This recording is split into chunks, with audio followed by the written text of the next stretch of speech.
Ah, crank up some music. Is everything coming through okay? Yes, yes, yes, and yes. All right. Let's get some stuff ready to rock and roll. Ready to rock and roll, as they say. Do do do do do. Chat out as always. Hide you guys over here today. Do do do do do do do do do do do do do do do. Let's move some windows around. All right, we have a cursor. We got a cursor. All right, all right. Hey, what's over here? Yeah, that's supposed to be over here. Incoming ad break. Because we do the whole pre-roll thing. Pre-rolls.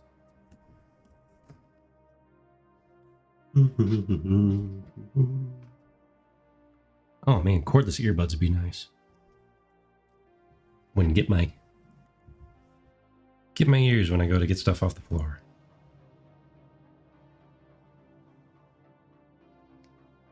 Do do do do.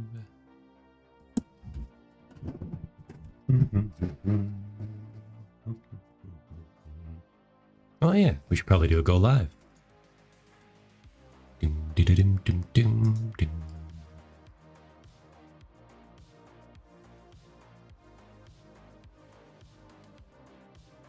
Post this over on the Discord.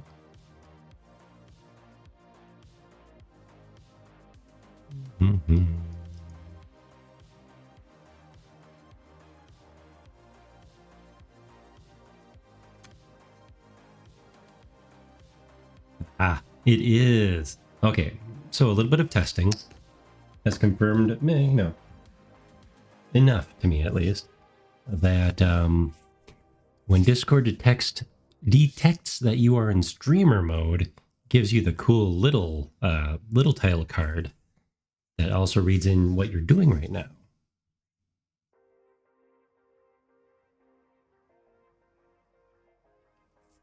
So that's helpful.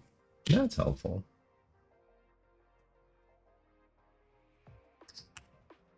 All right. I have the world's driest knuckles right now. Terrible. Terrible. Had some fun excitement today. Some fun excitement. Right after work, heard a loud snap and had to go take care of a tree that was half covering our road here. So I got to play with chainsaws today. That's just the thing you want to hear, right? Your favorite robot here is out and about playing with chainsaws. And that was the most stubborn tree. We were not successful. we were only mildly successful. Some of us just going to have to wait until a good strong breeze comes along. Let's see. Get rid of that. Get rid of that. Make sure you're not too loud. There we go. Move that over there. Move that over there. Can check. Do do do do do do do do do do.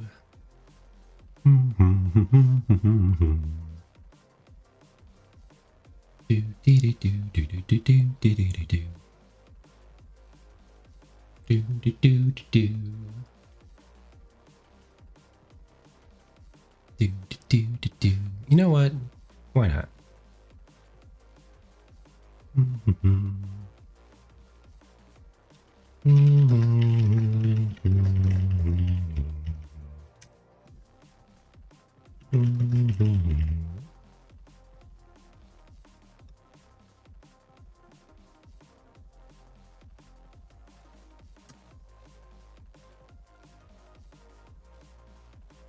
There we go.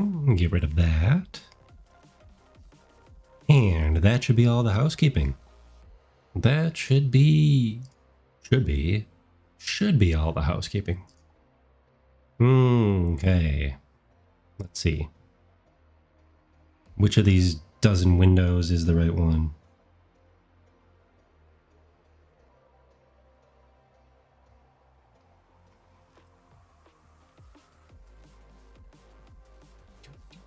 Okay.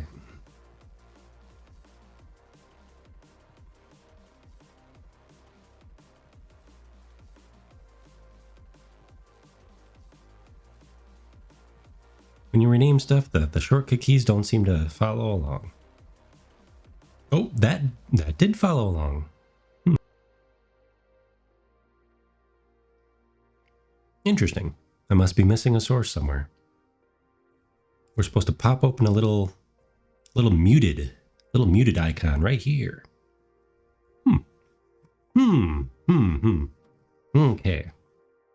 So we've got the environment. Let's recap, because it's been a week. And while last week wasn't too bad of a week,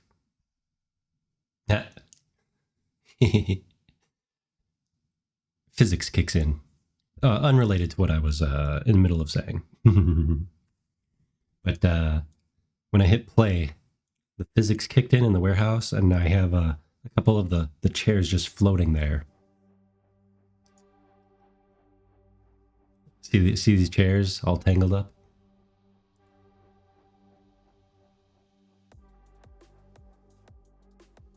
Oh, normally can't see it because the cursor's in the wrong spot. Ah. Well, anyways. Should we go kick some chairs?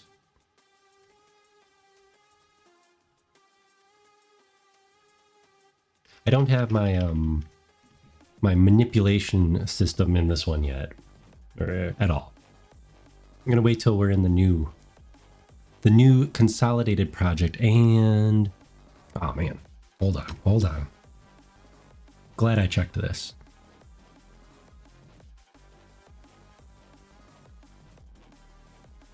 What is sneaking around in the corners of my screen?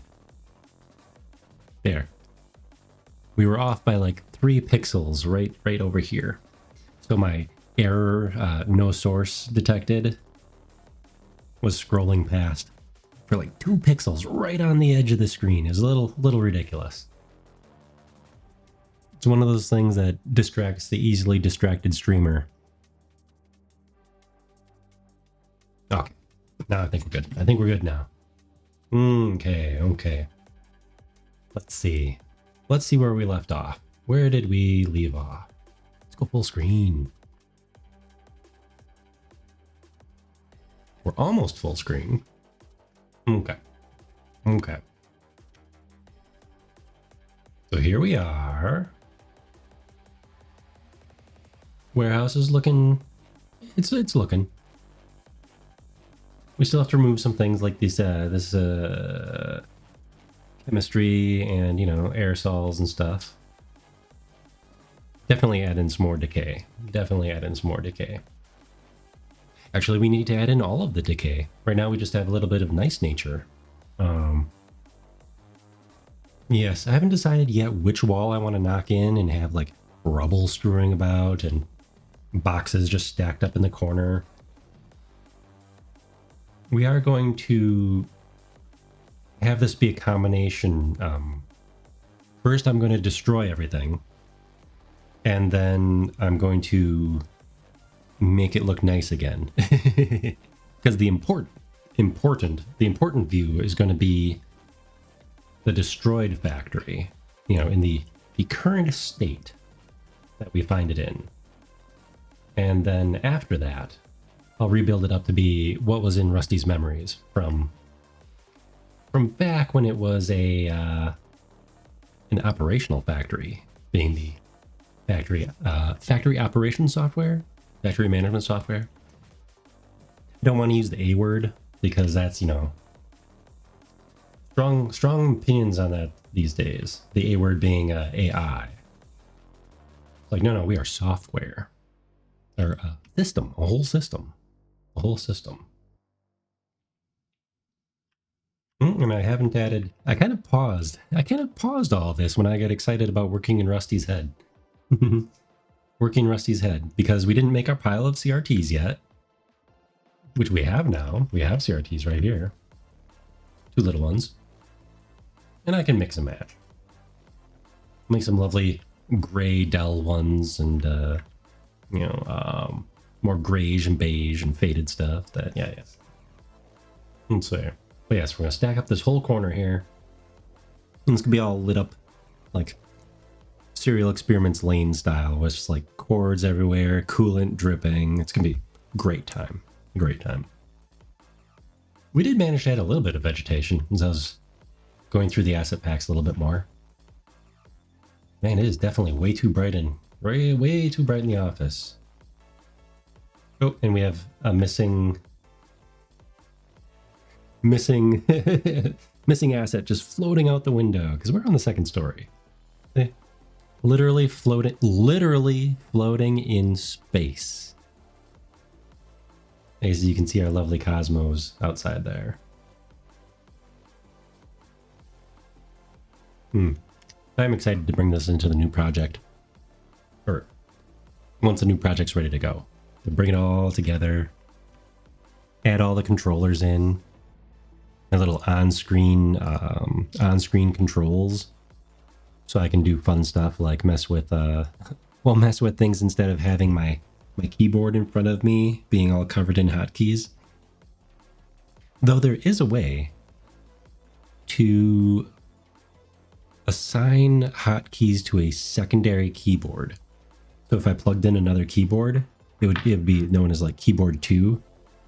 I think if I remember correctly, you have to use like something like auto hotkey. The software, because then you can assign it or assign shortcuts or hotkeys based on the device, which is what I might have to do with my foot pedal. I found too. Okay, now we're going to teleport because it's one of the few scripts that I did add in. Okay, we're at the office. Yep.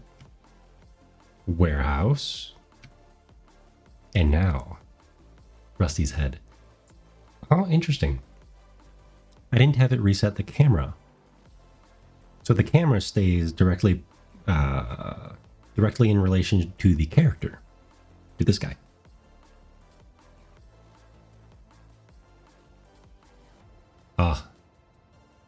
The missive eyes. I love that feature. Just those eyes. I gotta take a screenshot here. Bam. Just those eyes that just glow. Oh, and can we do... No, we don't have any of the VTuber stuff hooked up. That's right. We don't have the VTuber stuff hooked up, so we can't do the eye changing. He is the game avatar version. He came in as an FBX, and yep, not a VTuber thing. But the cool thing is we just dropped him as an FBX, which is a file format, and then assigned the humanoid joint setup, so that you have hands, fingers, eyes, etc. And then boom. He can use the controller animations. But yes. But here we are. I wonder if the windows are all just a little too reflective. That was the thing I was wondering in the office, especially. Are the windows just a little too reflective? And do we want them to be darker?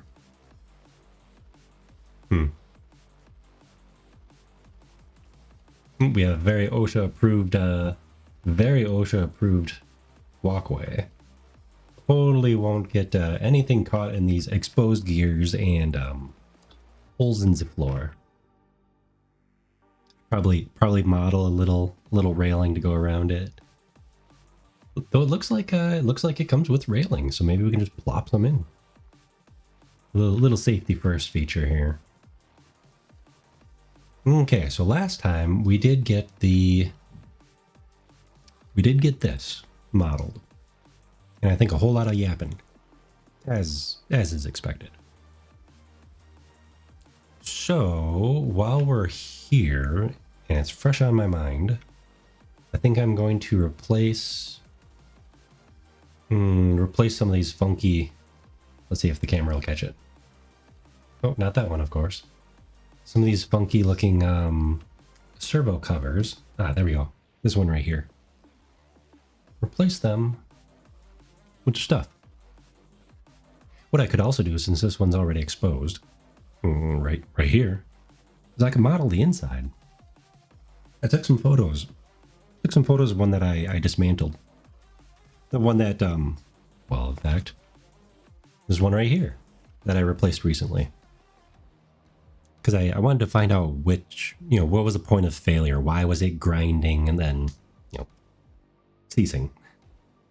Well, there's one tiny little gear in there next to the metal one. So the metal one, if you look, I'm squinting at the screen here, just like, there we go. So you see this kind of brass looking piece right here, this yellowish piece? That is metal. And the big gear that's hiding right in here is also metal. But that's it. In the eBay description, they're all supposed to be metal gears in here. There's probably like 6 or 7. Yes, they are most definitely not all metal. And the eBay guy argued about that with me.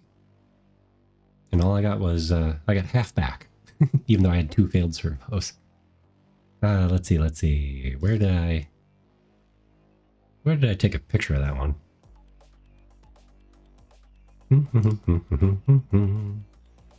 Not that one.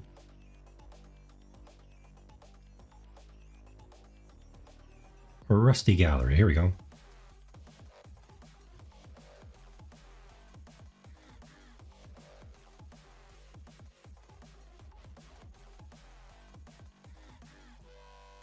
Here we go.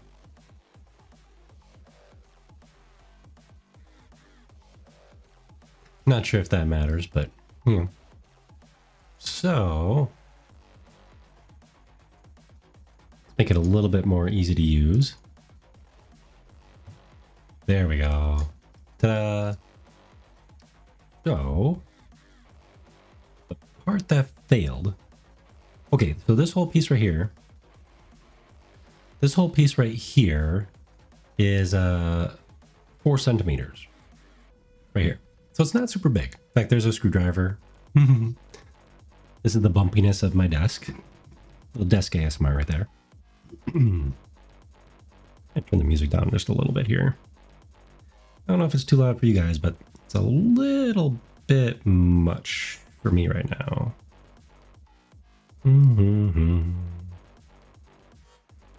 have to remember, how do we separate out 1,000 different things running?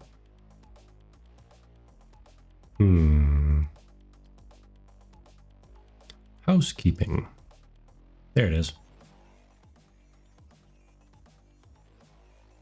Better. Okay.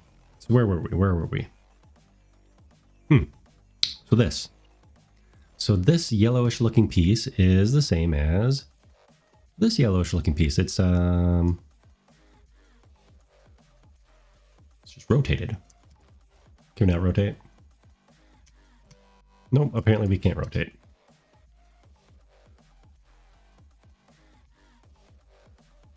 Well, anyways, this little gear right here, well, metal beats plastic. We'll put it that way. Metal beats plastic. So when this little gear train goes through here, transfers power, let's see, probably up through here. This is the motor, the shiny piece. This little gear drives this one, which is connected to this one. Ooh, and then drives this one. And that's what makes everything spin. Basically, it slows the motor way down and gives it more power at the same time. Now, if you look, there we go. Nice and pixely. If you look, there are not 3 gears. Well, there are 3 gears. But if there's this big one, and then there's this smaller one. Look right here. You You can see how much wore down. Yeah, because it wanted to spin, and this did not want to spin. Which means that it was going past its safety, or it slipped. It might have slipped. And then there's a bump on here that prevents it from going past 180 degrees in either direction. Yes. So it can't go lower than 0 degrees, and it can't go higher than 180 degrees. It's just how the servo's set up. But yeah, no, and it just tried spinning it past that, and the little bit of plastic gave out. Which, you know, theoretically is a good thing, because that's a cheap point of failure instead of like the motor or feedback or something like that. Or whatever this is connected to.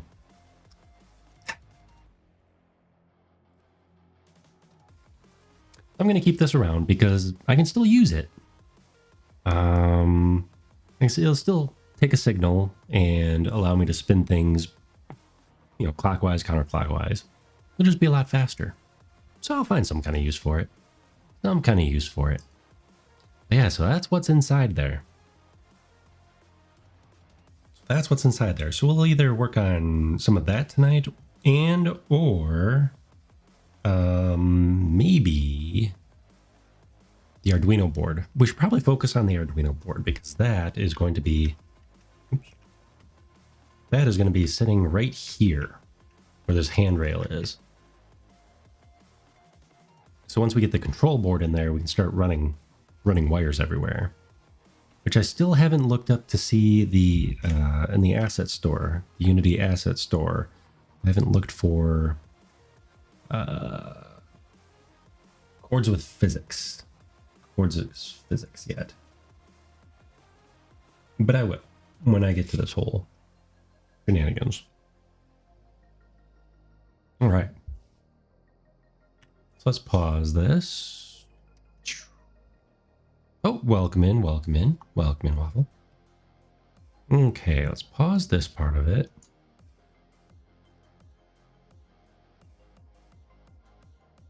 Find out where this thing is and start assigning some shaders. Oh, servo cap. We know where it is right there. Oh, yes, I remember. I remember it's got too much stuff with it. Way too much stuff. We need to re-export it from Maya.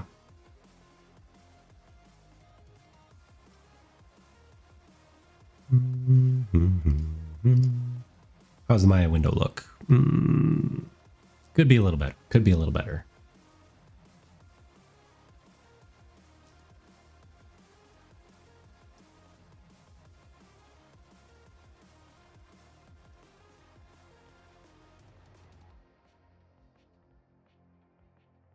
There we go. Okay. So for some reason this didn't come out as one piece.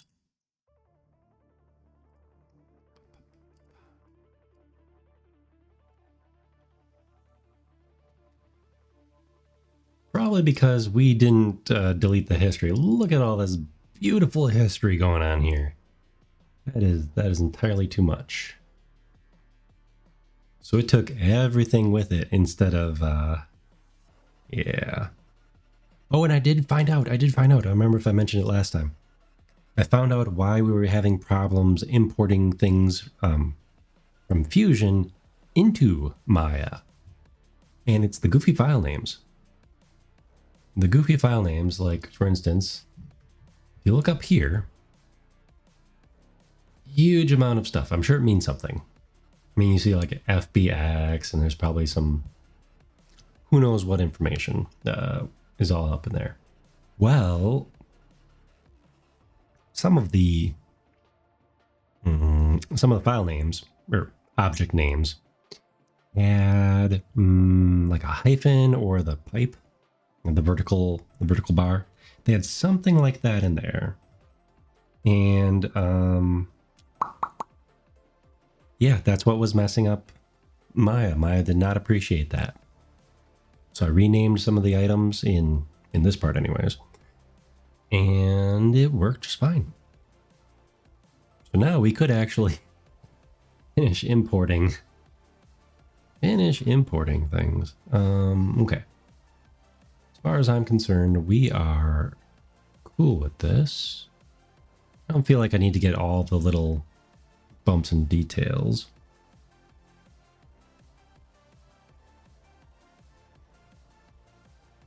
Let's delete the history.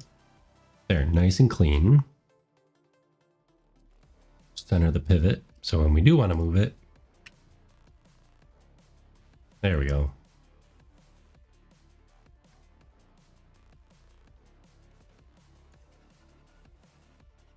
Oh my goodness. Did we really leave that nasty looking Engon? We did. Ooh. I mean, the good news is that Unity will take care of that for us. That's the wrong Unity. That's the wrong Unity. Okay. Yeah, Unity will take care of that for us, but the ideal thing would be, of course, to fix that up beforehand.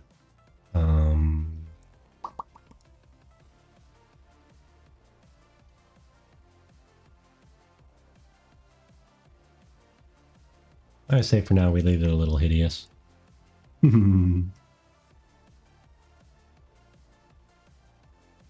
But we do want it to have the right colors, so...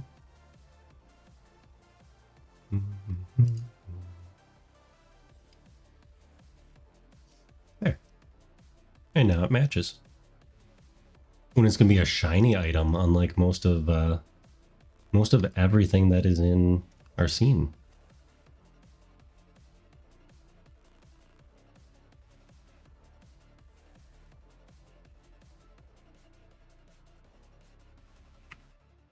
I'm going to say, Turbo Gray.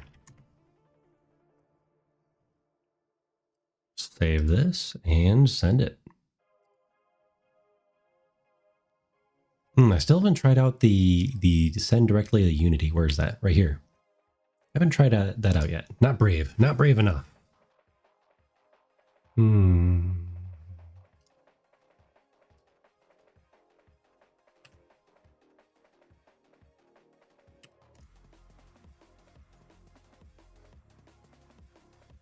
Okay, so let's go take care of this. Let's go take care of that, and then we will pop back over. Pop back over to...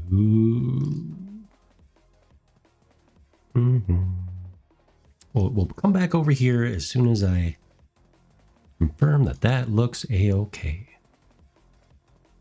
My goodness.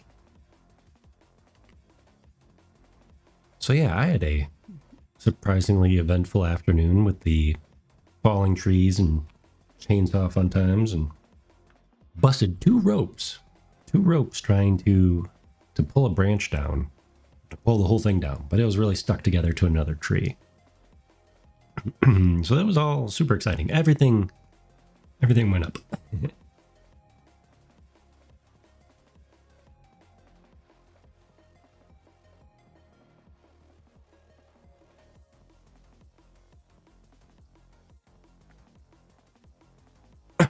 Excuse me.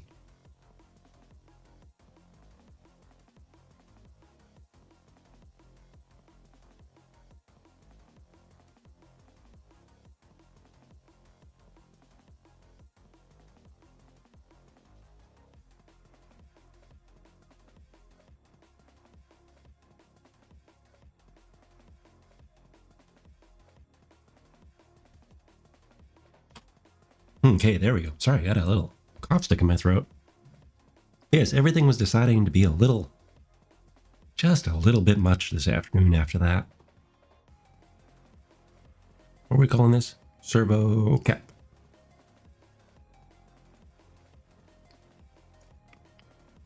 Okay, let's go back over to Unity.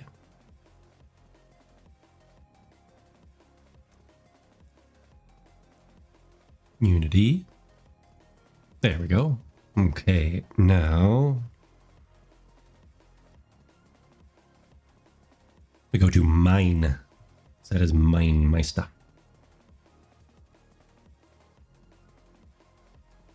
and paste the file right in.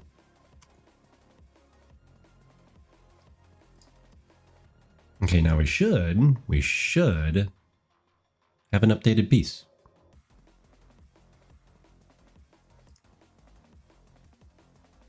Look at that. That does work. Okay.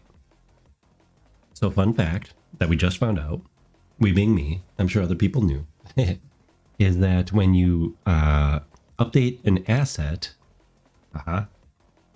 so these are folders. This is within a folder on my computer. Step aside here. So over here, I have a folder called mine. So it's in the project directory. Mine. That way I know it's mine. I think in the other project it's called stuff, but yes. So, like see, for instance, here's Rusty's head. There's the servo cap. And over there's some monitors. The monitors we were working on. But yes, it updated it when I updated this file, I just replaced it, which I usually don't do. Usually I do version numbers and letters and more numbers and letters. But I just replaced the file outright, and it updated all the instances within the scene, which is awesome. Definitely have to remember that. So something we can do is we can find this guy. Where is he? Oh my goodness. He has a lot of pieces. So if we get just just this cap, for some reason it isn't. Oh, there it goes. There it goes. Excuse me, man. So just a servo cap, that's body 6 apparently.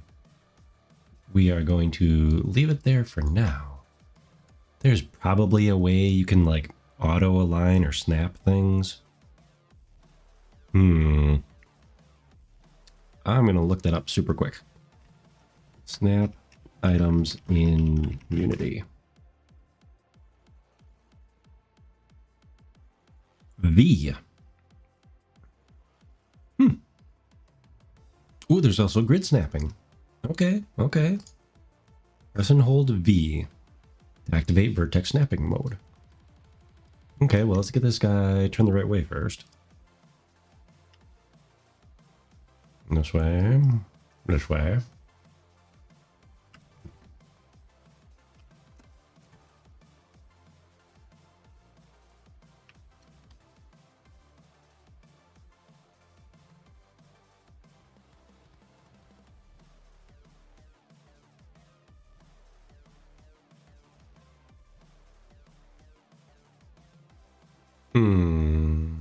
I don't know what I just did, so I'm going to undo that.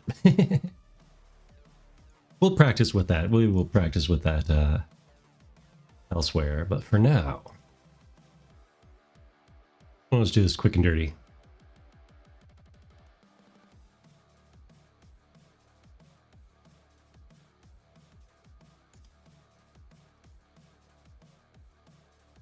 Because it doesn't need to be super perfect. Okay, now we go back to this guy. And at body 6, we'll just hide it for now. Oh, look at that. Look at that. Very nice. Very nice. Slight gaps.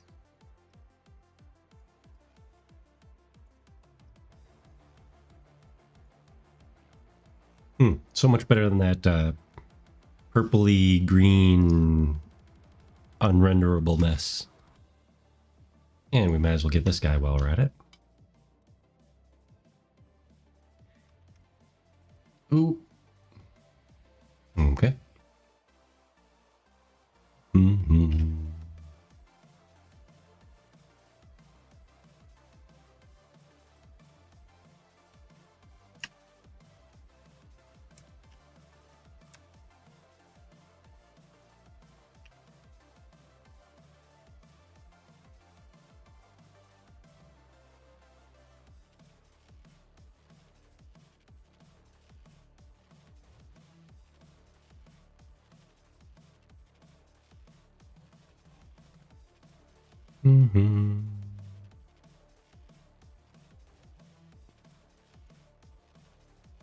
So I was just thinking, so like, oh, why don't I just grab the exact position? because they have different pivots. Yeah. So it would have been a great idea, Rusty, but you gave them different pivots. All right. Now let's find this this servo and hide that one. Wonderful. Delicious. Ooh, it is hanging half in the wall if we care about that. Oh, and also we're missing our horn right here. We're missing our little plate that goes right there. I'm gonna have to consult the photo. Ye old photo. Is it still on the desktop? It is still on the desktop.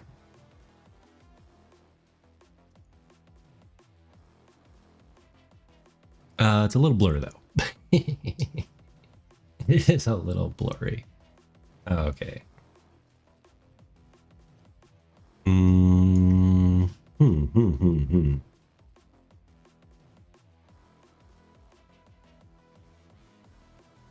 We'll have to bring in one of those goofy servo horns from the other directly from Maya. I don't think I brought them in with this whole. But yes, already so much better just with these couple servos. Let's see. There's gonna be another one. Might as well just copy wherever this one's hiding. Come on. Come on. There we go.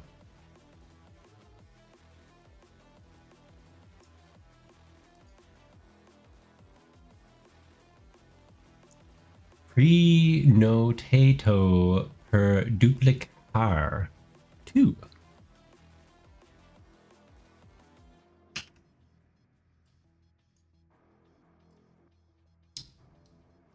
Oops.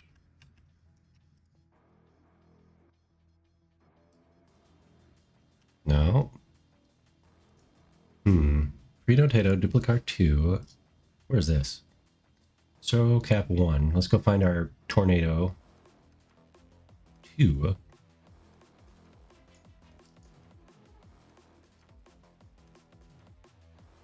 Excellent. Where's this little guy though?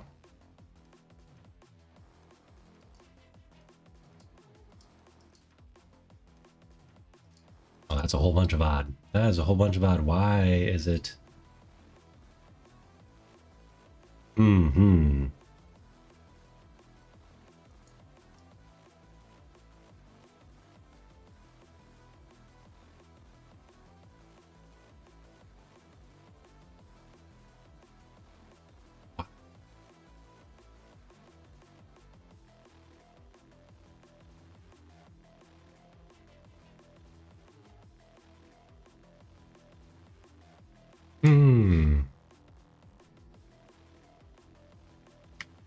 Nope.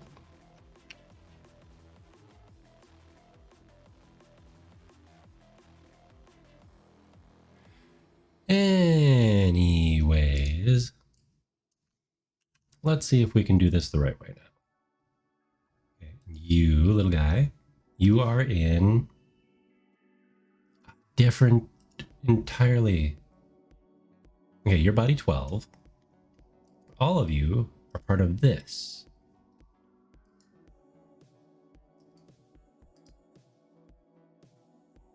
Boggles the mind. Okay.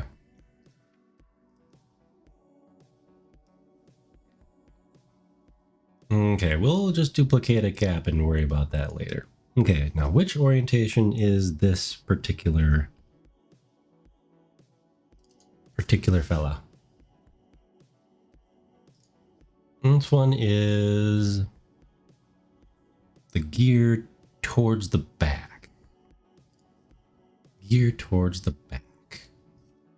Okay. You're gonna be like this. Like this. Let me clean these up. 180 and 0. They don't. I mean, they don't have to be strictly aligned, which could work in our favor. Could work in our favor that they are not strictly aligned.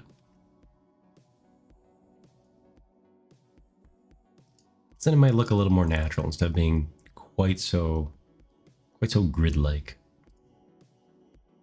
This is, after all, going to be a haphazard room.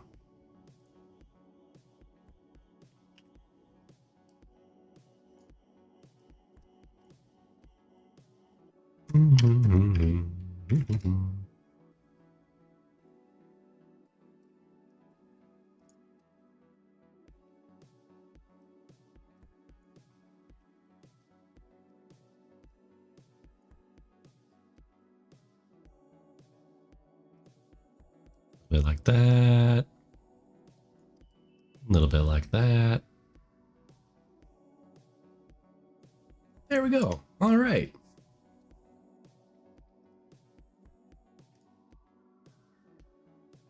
Now let's just move it over a little bit.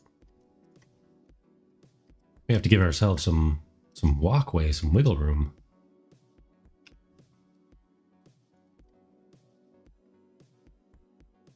This is surprisingly crowded inside of Rusty's head. Okay, now, let's go see if the lens, the rear lens bracket, was able to be exported. Ooh, you guys didn't see it because something caught him. Something caught this person who is offering all sorts of viewers, I guess. Viewers of quality. Okay, let's go back to Maya.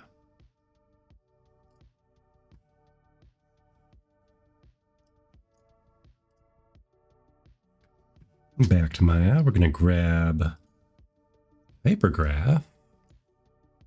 And by hypergraph, it's for those unfamiliar with Maya, it is all the items in the scene, instead of broken down in a list, it's broken down in a graph. Graph-like structure. Now, you might be thinking, oh, okay, it's in a hierarchy. Why can't you get that in a list? Well, you can do other fun things with this. Let's see. What would be? I just deleted the history here, but someone should tell these people isn't that type of robot stream. They come in one per stream. You know, I haven't really had one in. Well, maybe I did. But yeah. I don't understand them, because now you can't even click on the link because they space it apart to try and evade. Evade capture. But the thing is that, are they just hoping someone's going to take them up on their offer? I suppose. Here I thought maybe it's like, oh, maybe they're just hoping some chatter misclicks and they get viruses or whatnot. But perhaps not. So one of the cool things about Maya, let's go into a random. Here we go. The lens, or part of the lens anyways. Something you can do is, where's my connections? Right here. Input and output connections. So this one's not exciting. Would have been more exciting if there was one with a bunch of manipulations, but this is the history. This is what's all connected. This one's kind of funky looking with the arrows. So it's a visual representation of how the things are connected. It's a quad. It has a surface, and that makes up this mesh. It's using the initial shading group, which is why it's gray. And this is the final representation of it, I believe, because this would be the shape version of it. Yeah, so this one's not a good example at all. But the cool thing is, these are input and output connections, so you can edit these. Like you could break them. Like let's say you have a bunch of duplicates. Yeah, that'd be a better example. Let's go back to the scene.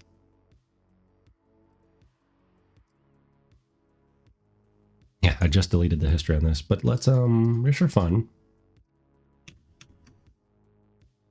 let's go on this one and we'll graph the hierarchy. Oh, this one's boring too.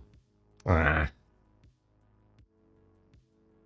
Okay, if I find something more interesting, if I find something more interesting, I'll show off some of the features.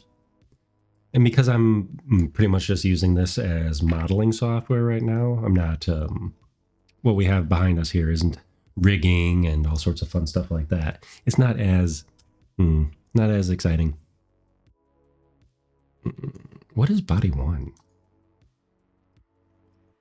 Okay, so we have most of the scene hidden. Bam. Okay. Okay, here we go. Because we've been placing these servos manually. Because why have to set up the same thing again and again and again? You can just copy and paste. Okay. Okay, let's see if we can import that lens back now. But yeah, welcome in, Vic. Welcome in. How are you doing tonight? Let's see, monitor. Monitor. Where did I hide all these items? Lens back. There we go. I know it's not going to like it. So let's try that. Oh, it did work this time. Okay. Warning, nodes with illegal names were detected. They will not be supported. Blah, blah, blah. I know. Let's see what it didn't like. Yes. Let's see what it did not like.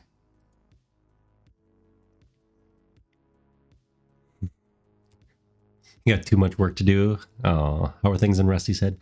In Rusty Land, not too bad. Not too bad. Okay.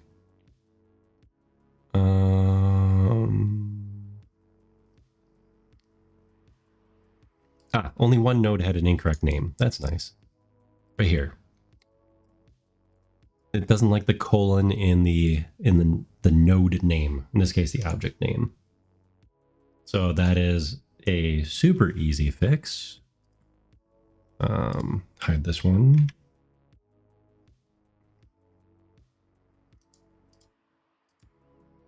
I know you don't like it. That's why I'm trying to fix it.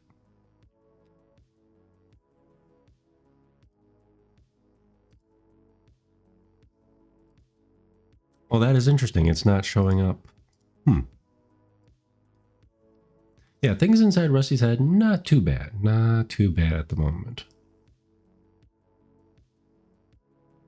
Really have to track down that. Where is it? Hypergraph panel M42 cap FXB. Well, where is it? Where is my... I'll just rename them. There it is, shape. Okay. Ta-da, found you.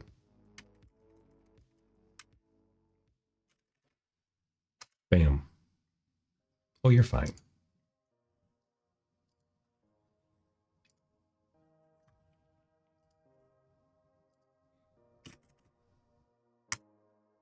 It won't let me rename it even. Oh, that is something. Weird Maya bugs excluded. So the syntax error is not a bug. The fact that it's not letting me rename it is... Well, maybe there's a reason for it. Syntax error. Yeah, no kidding. I know there's a syntax error. Huh. Yeah, I don't know how I'm supposed to fix that if I can't see it.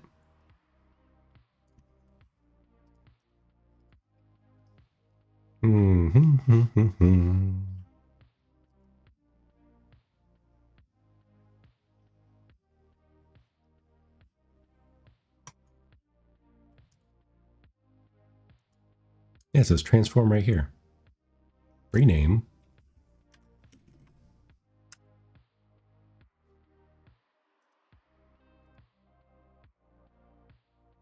Okay, let's try it this way.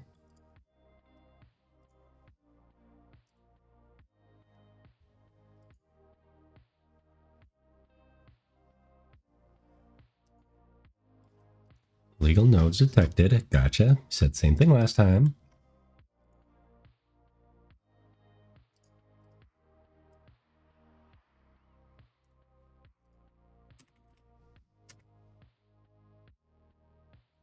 Bizarre.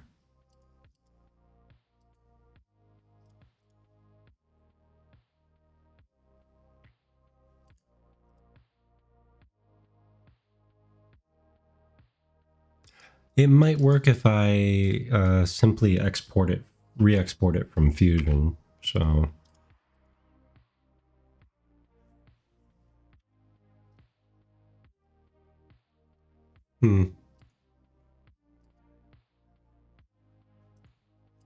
Yep. I guess I will have to re-export this part from Fusion. Bummer. So what I was trying to do is bring in the piece that sits back here and controls the aperture. So when the robot blinks, let's bring up the photo reference. Okay. The blurry photo reference. I should really go find a better photo here. Pictures, pictures, pictures, pictures, parts. There we go. If we can see this. So what I'm trying to bring in is this little bit right here. That's all. So this is a lens cap. It sits on the back of, it's a, I make these for not just for the robot, but for my vintage camera lenses. So old manual film cameras, specifically ones with the M42 screw mount. So you take the lens, you take the camera, and you have to screw it into place. It's a little threaded piece, and that holds it secure. I know on like my Olympus and like a Canon camera, usually you press a button on the front of the camera, and you can just turn the lens like maybe 90 degrees, a quarter turn, and then you pop it out, grab a different lens, pop it in, turn it, release the little button, it snaps into place. Well, these screw. This is kind of annoying. Universal though, there's all sorts of different cameras from that era. But I modeled these up in Fusion with the threads and everything. And then this one just so happens to be screwed onto the back of Rusty's eye with a couple of holes in it. So this 3D printed part right here can hold let's see. So it can hold an LED. So that's how we get Rusty's eye colors. So that's this cord, which is labeled. I labeled something. This is big for me. So this LED here is labeled, and that's hiding in between, behind the lens. And this right here, this batch of cables is hooked up to a smaller servo, not one of these big guys, but a tiny little servo, very small.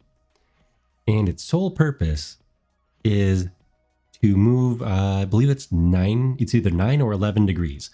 And it just pushes in the aperture pin on the lens.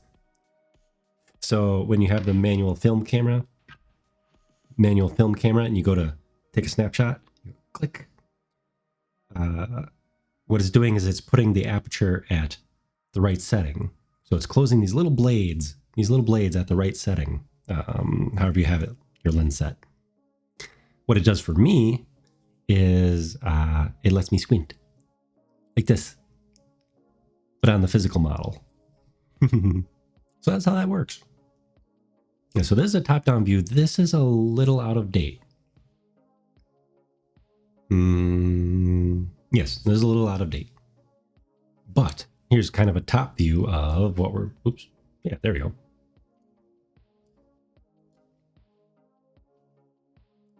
Sure, this one will let me rotate. So essentially, this right here is over here. So what we should do is we should put this, the Arduino board, this Arduino board right here, which is a special Arduino Mega. And special because it's made by these guys, Keys Studio. One of the nice things, a couple nice things, uses USB-C. So right here has a USB-C connector, which is nice. And it can put a little bit more power through the whole board. So something I'm not going to be using in the near future, unfortunately, because I think it'll be covered up. No, it might not be.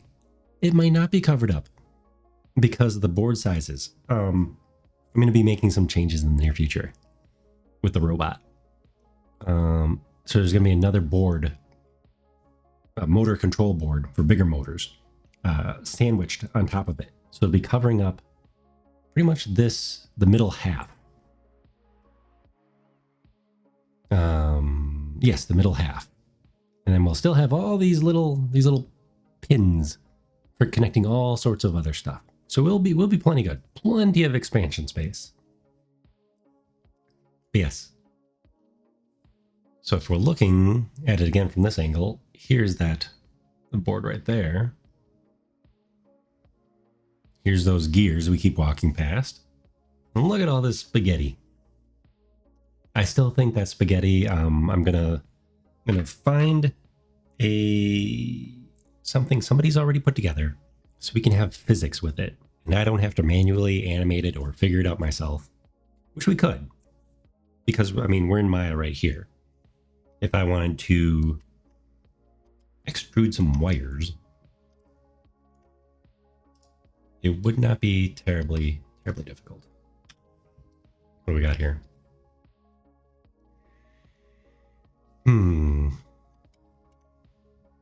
Let's just do a little test while we're at it.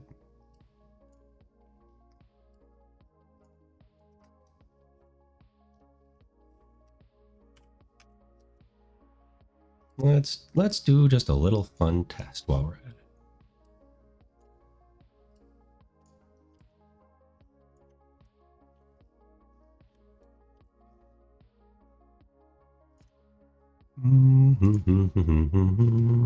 Poly cylinder. Here we go. Let's see. We do not want anything on the cap because we are heathens like that. 12 axes is probably too many for all these cords, but well, no, the cords aren't going to be actual size. They're going to be scaled up, I think, by 30% or a factor of 30, I believe. So we can walk around inside of our head. Yeah, you know what? I didn't properly lay out the circuit board. Excuse me.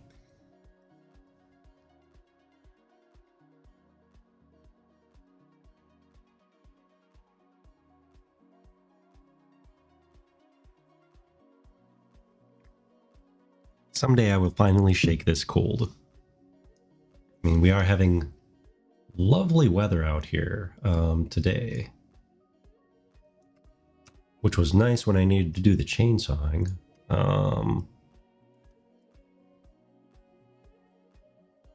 Okay. It's nice when I need to do the chainsawing. That looks about right. Let's make it a nice round number. 5. Okay, and we'll duplicate that. I said we will duplicate that. And where should we put it?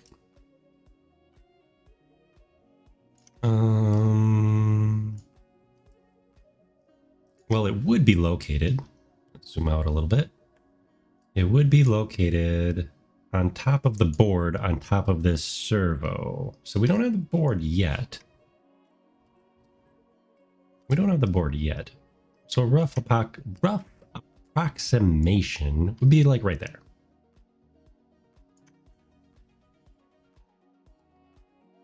And we could bridge this a couple of ways. We could literally bridge it We could draw a spline, which would be definitely the preferred way. But for fun, take the top of that and the top of that. Oh, shoot. Let's not do whatever I just did. The top of that.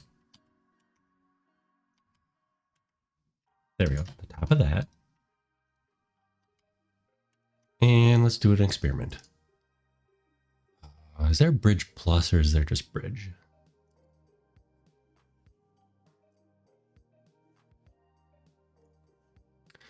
Smooth plus. Okay, it does give us a curve. Okay, curve 10 divisions. Could put some twisting in it. Fun. Ad starts in a minute. Bam. Oh.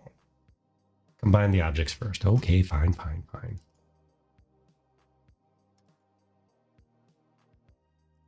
Let's see if we can do this before the ad break. 1, 2. Combine. That makes sense. That makes sense that you have to combine them first. We want that cap, and bridge them. Ta-da! We have wiring. Super easy wiring. And because it is Maya and such, we have the construction history. So here we go. Ooh, we can even put a curve on the curve. Oh man, I love this software. Look at that. Easy breezy grid. And we have control handles for it too. So we can do fun things like move it around. We can put a twist in it. Poly bridge edge. Oh, we don't want poly bridge edge. We want the whole poly bridge. A little twist in it. Oops. Minimal twist, apparently. Bridge edge.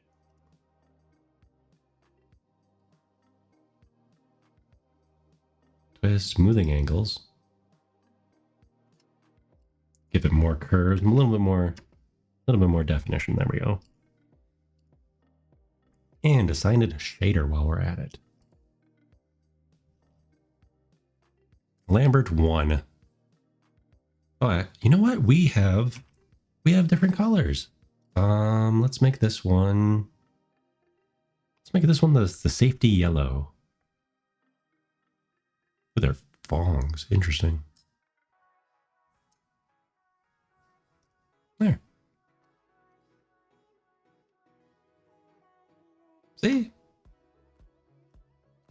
So on here we have yellow, red, and here it looks brown, but is it brown? Oh yes, it's very brown. It's much darker than this looks. I'm holding again the physical bad model, which is interesting, and I need to do some maintenance on the robot, I think.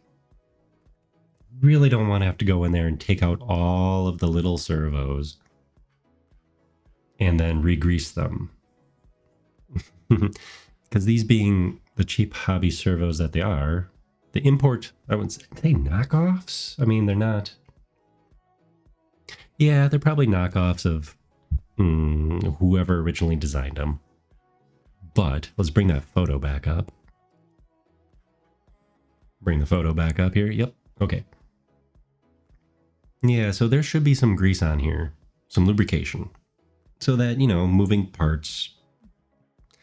That's one of the downsides of using gears, or one of the things you have to do for maintenance for gears is you need to put some kind of lubricant like grease or oil, depending on the application. In this case, a little bit of a very thin grease. This grease is so thin that it leaks out of the case. So I have the top on it, the top we just modeled, actually. Well, the real world counterpart.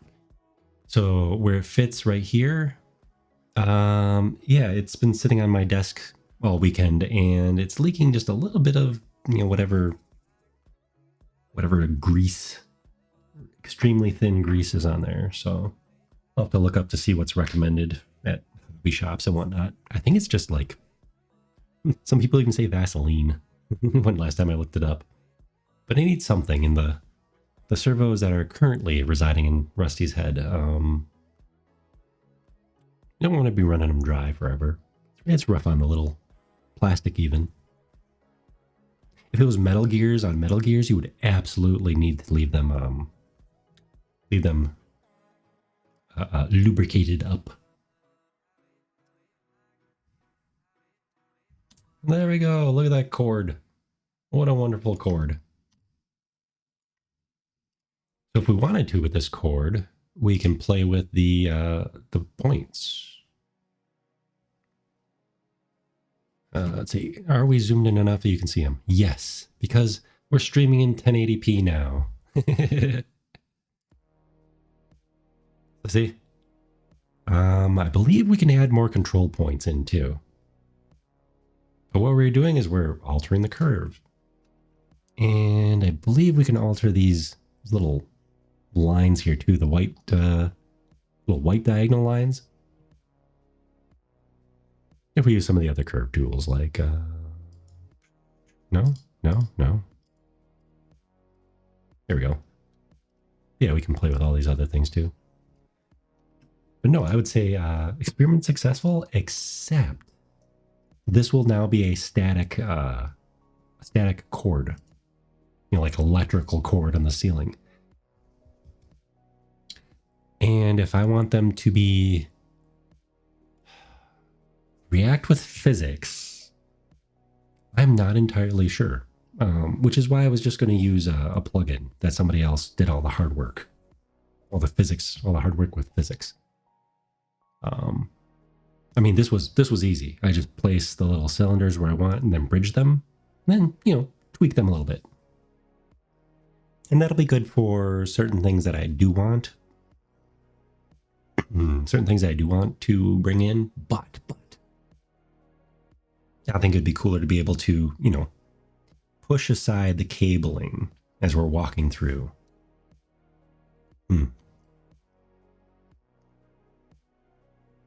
Okay, let's get one of these servo horns here. Which one do we want? I think it's this one. Yep, we want that one. Look at that name. Jeez, that's a name. Export selection. Again, send it right over to Unity.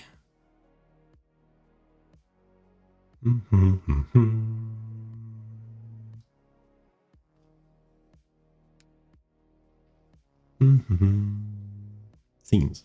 There we go. Now I use this servo horn in a few spots, so this will come in handy. We can always just leave it laying around too. That's another fun part of this. Oops, did we delete its history? No, we don't really need to. Okay.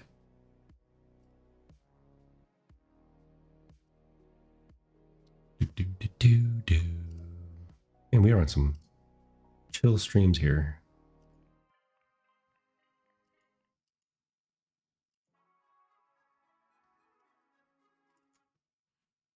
There we go. Switching up the radio a little bit. Oh, I forget I can stream audio from like YouTube playlists and stuff now. Now that we have internet. So many things that I've had to work around.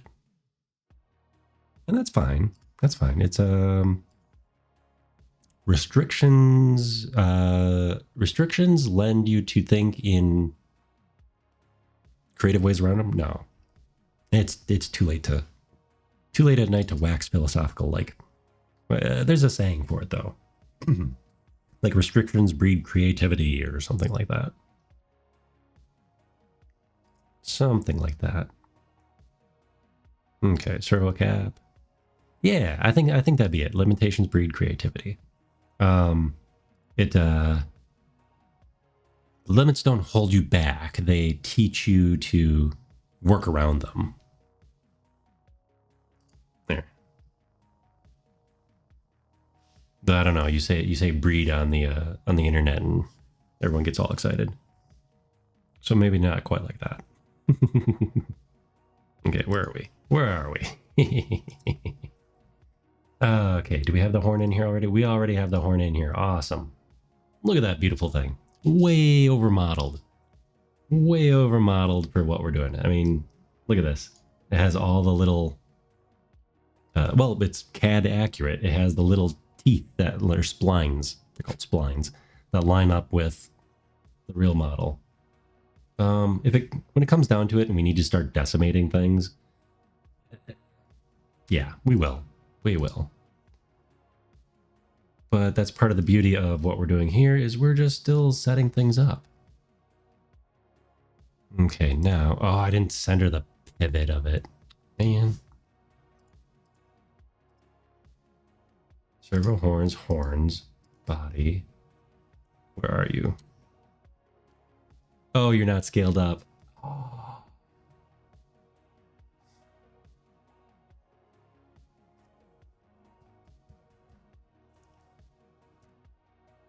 Why am I trying to bring some of these things into Maya and then into Unity?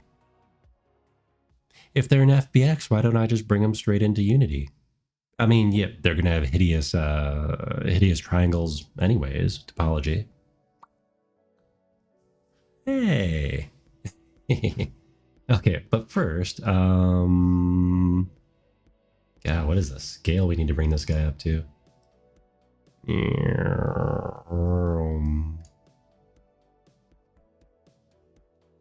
Okay, let's give him out of his body. Rename this as horn. Horn.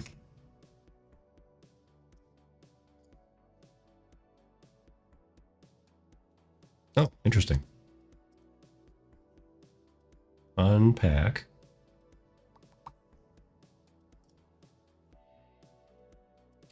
No, we're gonna do this the easy way again. Copy and replace.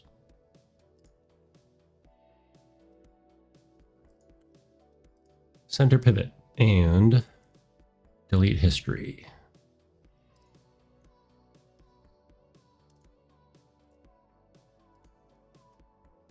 Again, export. Yes. And then bring it from scenes over. I really do need to look into the export to Unity connection. I think it could speed things up instead of me doing this the hard and separate way where I'm trying to keep everything separate. Okay. Let's bring you in here. Oh no, it still had everything funky. But, now the scale is the right way. So this should be better. Let's see, 30?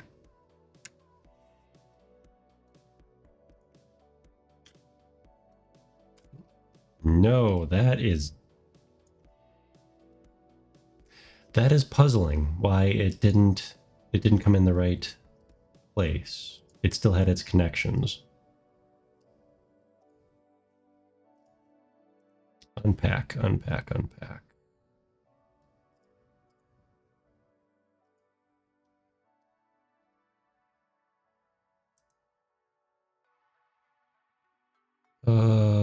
Do I really have to go through all this work? Come on now. Where are you? Unpack a prefab. You can tell I haven't done this part in a while.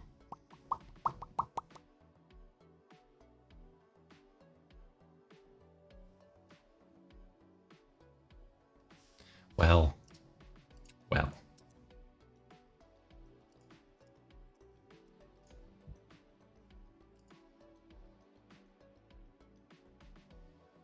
I guess we won't worry about this quite yet.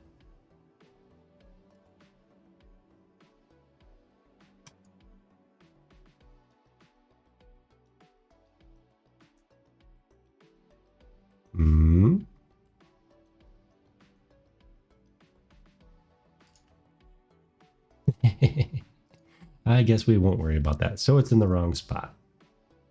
Oh, and it is huge.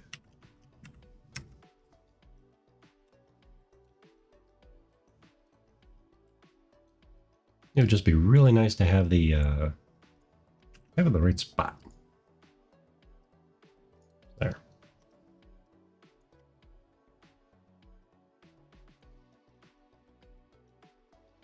Go this way, and then this way. Ooh.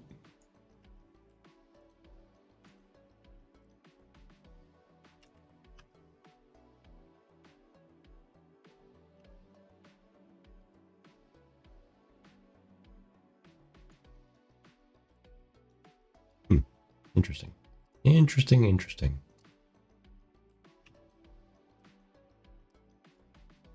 But good enough for today. Good enough for today. I suppose the thing to do would be to position it properly in Maya, and then when I export it into Unity, it'll be in the right spot. It'll be in the right spot. Then I don't have to do this shenanigans. Because this is definitely not the kind and gentle, easy way to do this, is it?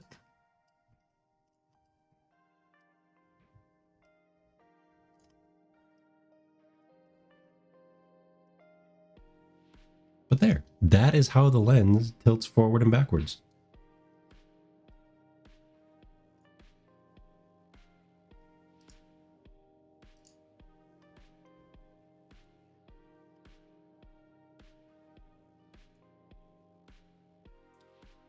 So if we do grab this, man. Yeah, all the pivots are off. All the pivots are off. That's okay, because we are going to remodel this. It's just a shame that the pivot points aren't in the right spot.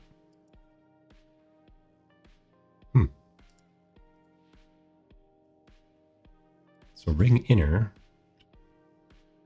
I wonder if you can reset the pivots from within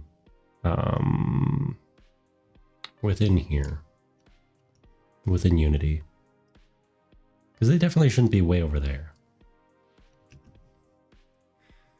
Oh, I wonder if this means that I grabbed a significantly older version of the FBX. The original CAD export. Oh no, it is all my fault. It is all my fault. Look at that right there. So in the case of the lens, this is okay. Because we will be fixing the lens in Maya. Much like I did when I built the VTuber. Because the VTuber, well, this is literally the file that I started with. When I built the VTuber, my very first stream, which now is a YouTube VOD. Now that I don't have a bandwidth cap on my internet,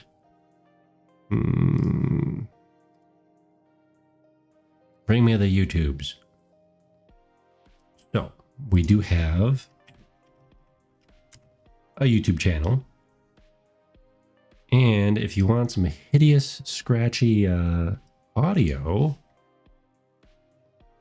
we do also have, there we go, a VOD channel, which is the same thing, but with the word VODs, or the VODs letters. I have the 1 year streaming anniversary. That whole VOD is up. And I'm slowly adding in the VODs starting at 1.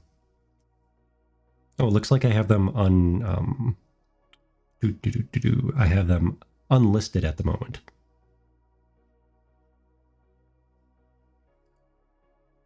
You subscribe to the, oh, thank you, Nix. Welcome in. Unlisted. Oh, yes. I wanted to make sure they passed whatever public. There we go. Ta-da! I want to make sure they passed whatever YouTube file scanning shenanigans. Oh, and I'm just gonna quickly check some checkboxes while I'm here. Okay, what on earth is automatic concepts? Is it does like a YouTube AI scan the video and try to summarize what the video is about? Is that what an automatic concept is? It's interesting. Interesting. I wonder how accurate it is if that's what it does. I'm just gonna do a little housekeeping here. English United States, that's us. Recording date was on clicky 1/9 of 2024. Allow. We'll call it a blog, videos or people in blogs for now. Sure. Okay, and save changes there. Ta-da! All right, Nix, how are you doing today? And anybody else that is comfortable coming out of lurk, if you're lurking. Welcome in. Welcome in.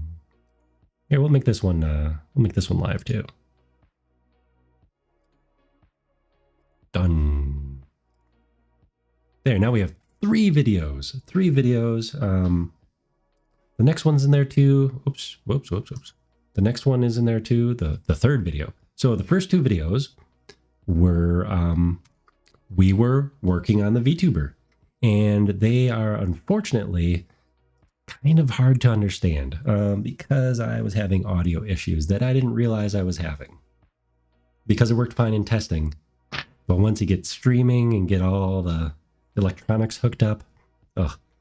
So how am I? I was working on that a little bit this weekend. I had a little bit of free time, so I brought the VOD files because I kept all of them. Hooray for large hard drives. And I just quickly played with some settings in DaVinci Resolve. And we, let's see, what did you have? Like a dialogue booster kind of audio filter. So with that little dialogue booster, it pretty much cleaned it up. Especially the first video where all my audio sources were in the same track. Well, technically I had like 6 tracks in OBS. However, all the sources were in all the tracks. So yeah, that one was extra sketchy. Scritchy. However, in the second video, it looked like I fixed that. So I boosted the music just a little bit, and then I was able to fix the isolated audio. So it's not quite as clippy chattery. The clippy chattery thing was an issue with my Bluetooth headset I was using. The issue is not with the Bluetooth headset.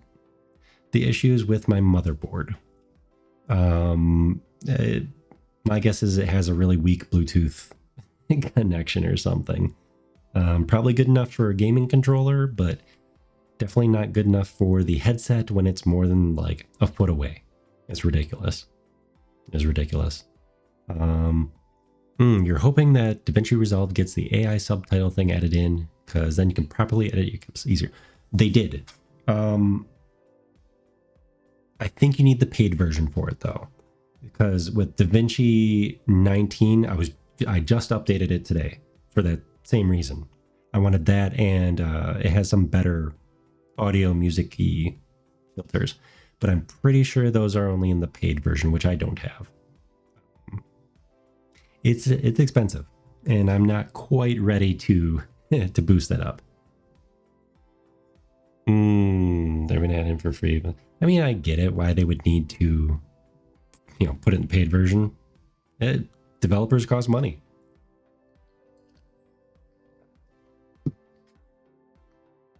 At least, yeah, I don't think it's DaVinci's not open source. I think they just offer like the personal edition for free, which is awesome of them. I'm not going to knock that at all. It is super handy. But yeah, no, I think I didn't see it in there either. And mine did have the right version number on the update. Bam. Okay, so we have the servo horn in its proper place.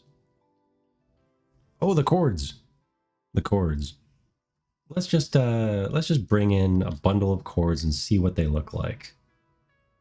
Just for fun. While we're here anyways. Oh, that's not exciting. Edit.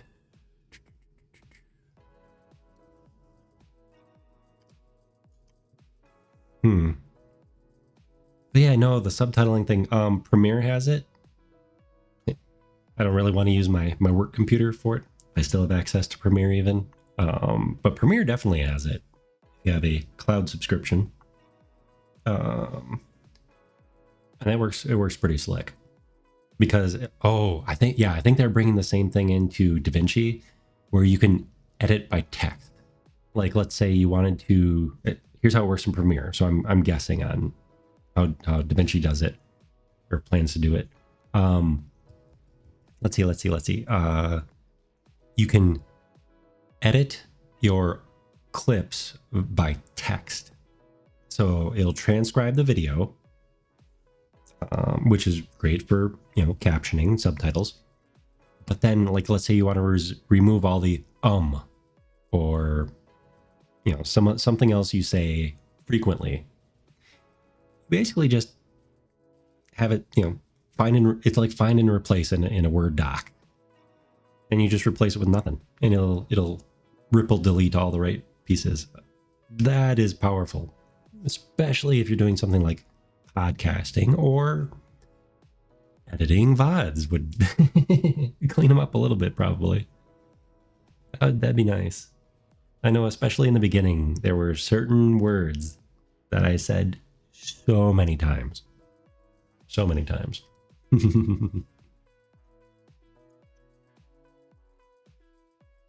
Okay, I'm going back to Winamp over here. I am not digging this. This must be the Chill album. Let's see. Yep, Chill Wave. Okay, we are not feeling super Chill Wave.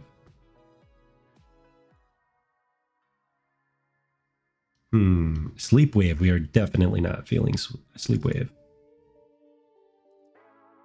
There we go. The classics. But yes, I've started putting the VODs up just for prosperity. I fully don't expect any views on them. So they're in their own VOD channel, which I listed up above there. Or in chat, wherever chat is. Oh, no kidding. So people have made their own free scripts that are on GitHub that can do the subtitles with DaVinci.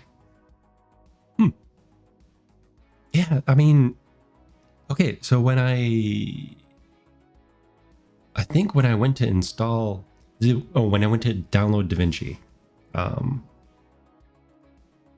let's open up an incognito. DaVinci Resolve.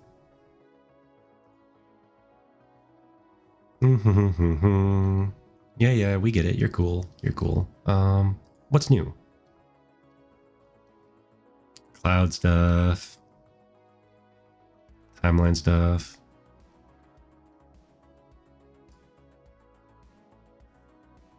Bam. Right there. Speech to text transcription. Text-based timeline editing. It says these are new features, so this must just be in the paid version. Which, honestly, if you're doing any amount of video editing, your YouTube career or whatever, it would, these right here, these two things, completely worth it if you are doing video editing.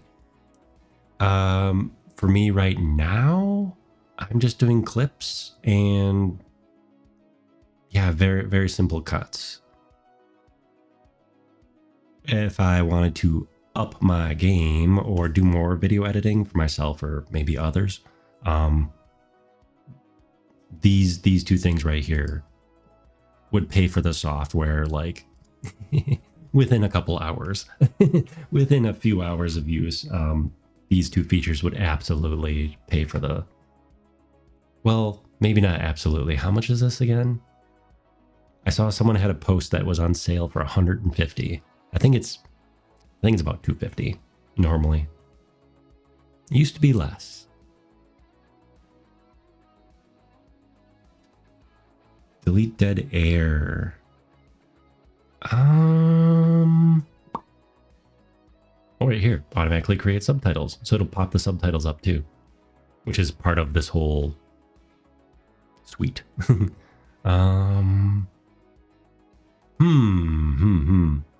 Auto sting. Oh, that's cool. I know they have some neat things for, I was poking around in the audio filters, and you can batch fade. So if you have a whole bunch of like audio clips in, you don't have to go and drag the crossfade on every single one of them.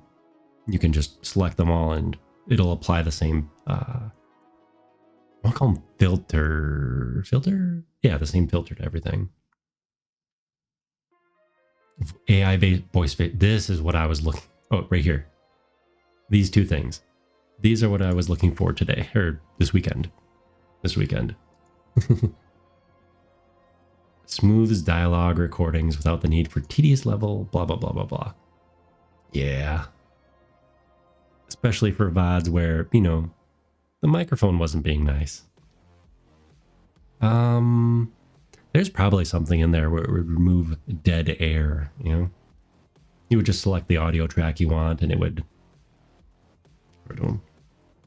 Yeah, man. No, this software, if you're going to be using it for... If you're actually going to be, you know, using it, not just occasionally using it, absolutely worth it. Because it's yours. You buy it, it's yours. It's not cloud-based, or it's not a subscription-based. So... No. And it took me a bit of getting used to it because I didn't use Premiere and After Effects a huge amount throughout my graphic designy years. I mean, I did, but not intensely using it. So it took a little bit of getting used to. Kind of like I'm sure if I decided to try out Blender, it would require the same getting used to.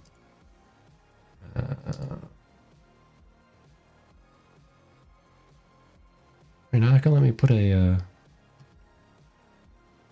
What can we do? Aha. I know what we can do. Where are we?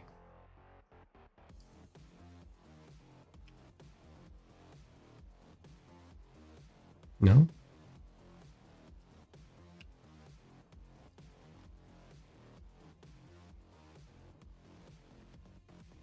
Oh, it's only doing that last little bit.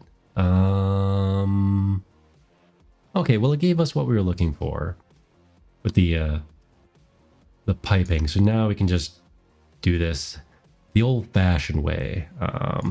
Let's select... No. Don't do that. Let's select these. Let's see, B. Now edit a little bit. Maybe like a droop. Is it plus or minus? I forget. I forget where the fall off is. We're just goofing off, so I'll look that up later. But yeah.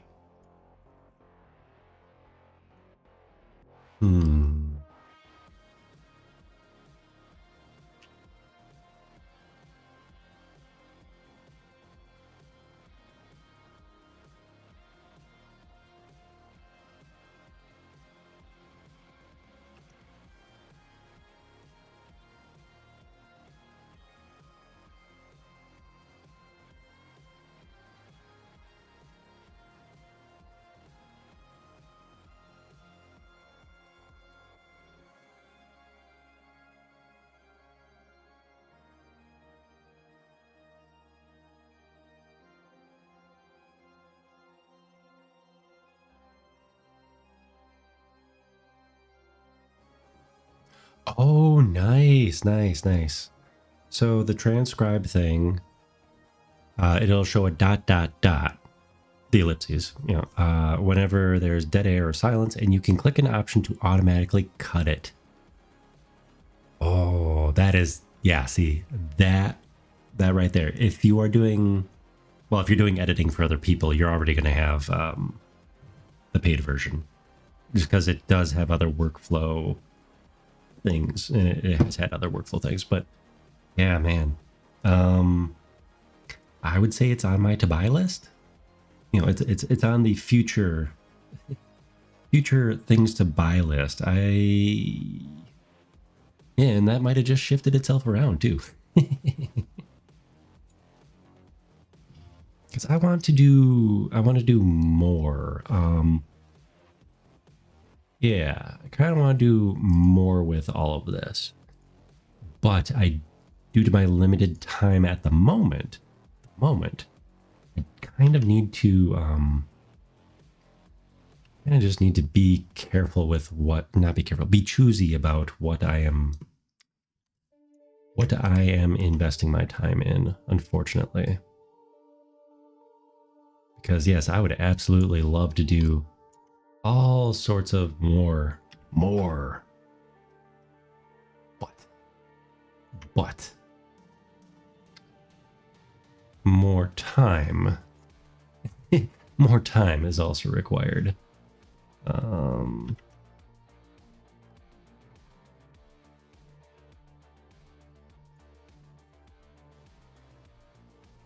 Okay, there we go.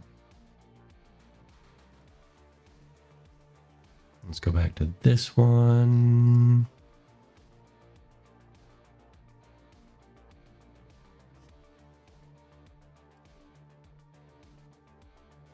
Soft selection. There we go.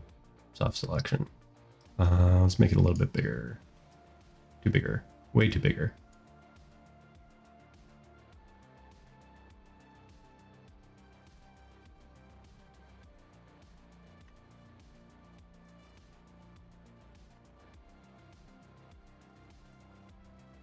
There we go. Okay, now let's see what these guys look like. $500. Wait, how does your dollar dues go up against our freedom bucks? That is still a significant sounding amount of money. Definitely. Let's see. We don't want to be destructive about this, so I'm going to go like this. Now I'm going to delete history. And rename it, that's for sure. Where's my stuff? Oh, your dollar dues are bad.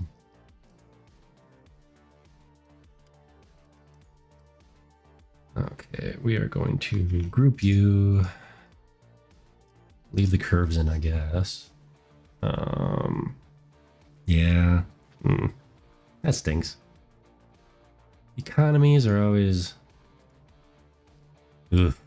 always fickle. So how much is it in Ameribucks? Oh, I closed the tab already. DaVinci Resolve. Buy.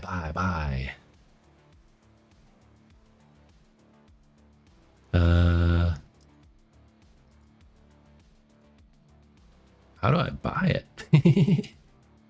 Oh, well, they use it on the Marvel stuff. That's cool. Oh my goodness. You can buy all the hardware and everything for it too. Oh. On US Amazon, at least, you can buy a nice control board for it. It's got the little jogging dial and some other stuff. And it comes with DaVinci Resolve. So if you want the speed editor, that's what it is. Or it used to, sorry. It used to come with DaVinci Resolve. And so that was a good way to get it. Wait, really? Huh. Well, look at that. Okay, it's $295 in the US. And I think I saw a post on Blue Sky, somebody that I follow, a video editor that I follow, said buy it now from online store. because they had it on that particular store had its first sale for 150, which is half off. If I had 150 bucks laying around right now, that would have been, yeah, it would have been a good buy. But which is funny that I say that because I just bought something for $50 for fun. I bought off a marketplace a $50 for a 3D printer, a decent one. I assumed it was going to be in rough shape, but I just wanted to scavenge it for parts for a project involving the robot. I was like, you know what? For 50 bucks, there are 4-stepper motors, the threaded rod for controlling the movement of the Z-axis, so the up and down. There's a ball screw, it's called, I believe. And then there's some little pulleys and whatnot. There's the control board itself, the 3D printer circuit board, and some aluminum extrusion, a power supply. I was like, I can't buy all those parts for 50 bucks. So I'm assuming this printer's not in great shape. I got it here. I got it back to the factory, and took quite a bit of cleaning up. It was pretty filthy. Yeah, it printed just fine after a little calibration. Well, a lot of cleaning and a little bit of calibration. It works just fine. So now it's like, am I still gonna tear it apart for pieces for my project, or do I have another 3D printer? It does just have the glass bed though, and I'm not a fan of that. If you do 3D printing, stuff sticks to it really good. You sell your TF2 items on Steam. Did you mention that on one of your streams or on like Dead Sun stream? But like after you mentioned that, after the stream ended, I think I went over to my Steam account and I'm like, I know I have some TF2 items that came with something. I don't remember if it was like, was it Happy's? It was someone's. I went to my Steam account to see if I still had, I think from the orange box, or somewhere. No, I must have gotten rid of them. I must have sold them a while ago on the little marketplace. Yeah, I forget whose stream it was that you mentioned that, but yeah, I went back and I looked. It's like, might be onto something there.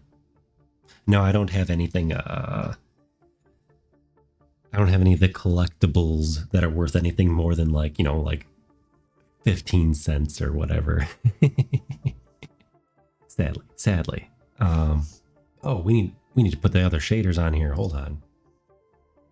Just looking over here. Let's hide these guys. Group them. Hide them. Yes. Okay, but also bring up the hypershade. Okay, we need, let's see, what is it? It's yellow, then red, then brown. Oops. Sorry, no, go away. This is one of the fun things. One of the fun things I still love about Maya. Drag and drop. Bam. And bam. Not the greatest way to do it, but it is so handy. It is so handy. Okay, we are going to, let's just call this chord group. Chord group. And let's see what it looks like.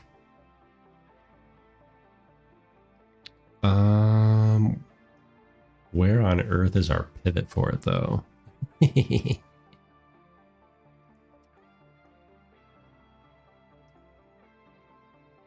Pivot. There we go. Centered pivot. We're just doing this for looks right now. I'm not too overly concerned. Export selection. servo cord.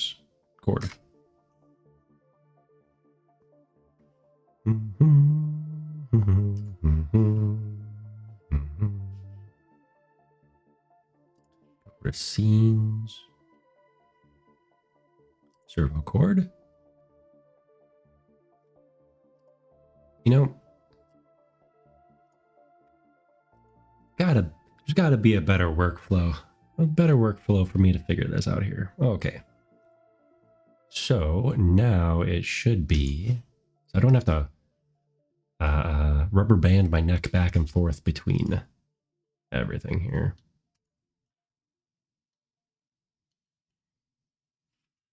Did I not paste it in the right spot?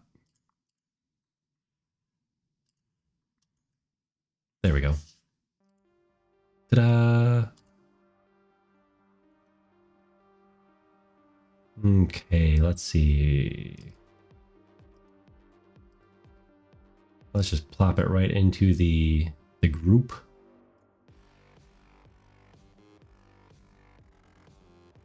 And let's go find it. Whoa! See, it is the right scale. It is the right scale now. That is awesome. Because the group is at the right scale.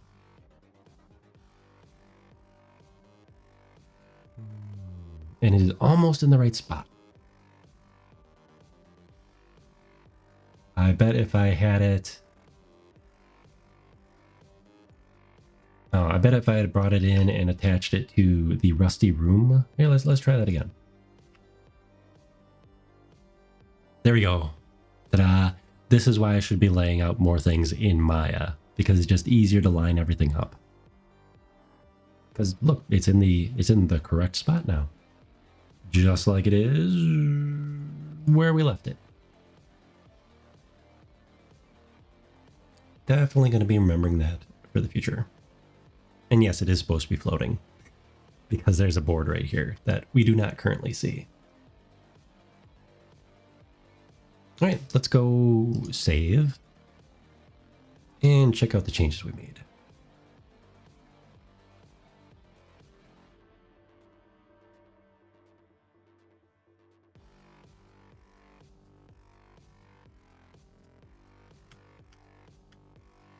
Ta-da!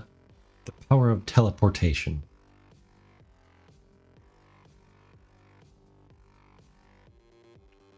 Oh, nice. I mean, they're a little... they're a little, kinked, I guess.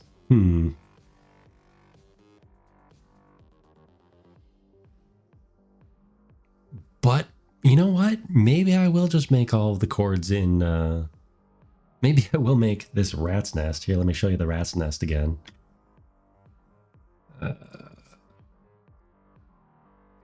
Where are you? Yes, this. Maybe I will just do this in Maya. It is easy enough. And I'll have more control over it, I suppose. If you sell your frying pan, you can get $200 on Steam. That can go towards Substance Painter. How much is Substance Painter in your neck of the woods?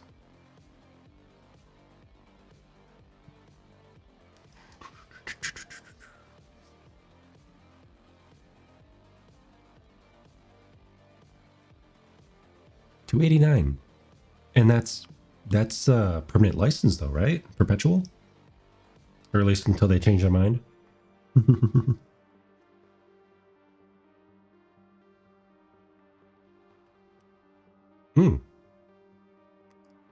Oh, I remember Fruitsy was saying something about that. Buy Substance off of Steam, because then you don't have to have it connected to Adobe Cloud or Creative Cloud. I wonder which version you get of Substance with the Maya subscription, because you get some version of it for free if you're paying the $300 a year Maya subscription. They toss it in for free. I mean, it sounds like a lot, but if you're going to be using it all the time, and you like the new bells and whistles, I'd say it's highly worth it. But Nix, I know you're like me in this regard. We're not using all those fancy bells and whistles right now. I mean, I'm using mine for modeling. I could be using Blender. I just happen to have a very old, 9-year-old perpetual license. I can go back even further. I could go back even further. When that Maya license, or that, yeah, Maya, yeah, it is a license, isn't it? It was significantly more than $300. In fact, the maintenance subscription, they called them subscriptions back then, didn't they? Or maintenance contract. Gosh, what was that? I didn't have it on this version. Otherwise, I'd have more bells and whistles. I want to say it was like $650 a year for the maintenance contract, which is cheaper than buying the new edition every year.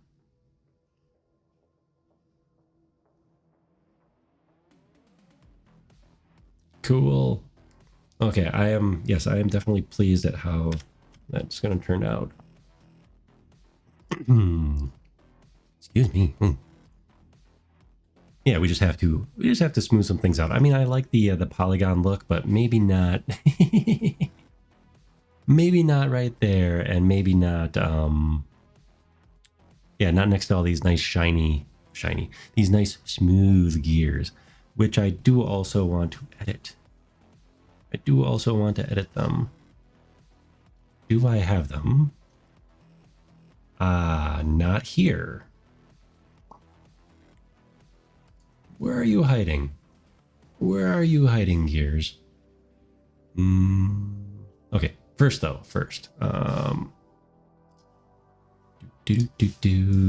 gonna fix those. I need to add a hypergraph button. What I should really do is there. I don't need to add a hypergraph button. Ta-da! Okay, that's a servo. Where are my... Here they are. Here are my gears.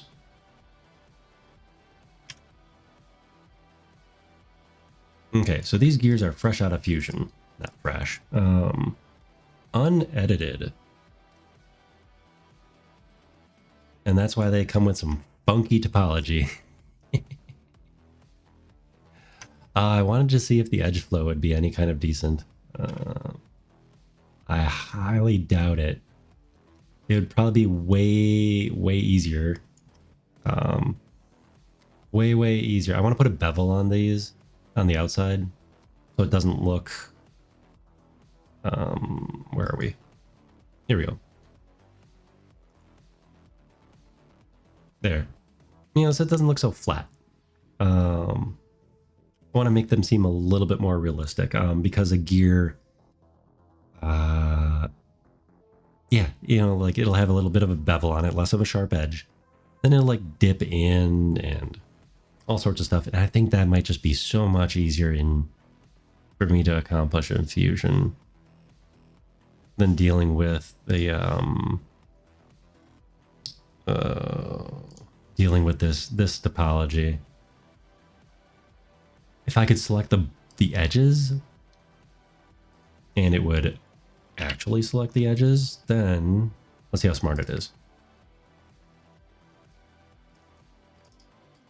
No, okay. No, because it's imported, it won't let me. It won't let me. Be nice. Oh, wait.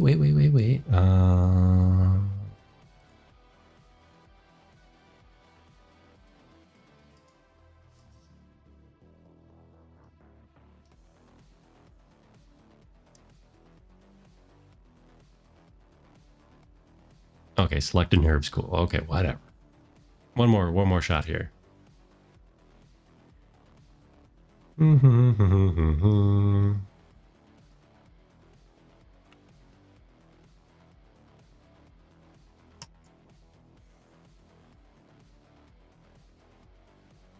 I do not know what it did. I do not know what it did. I think I will be undoing that. It added jaggedy lines, whatever on earth it did.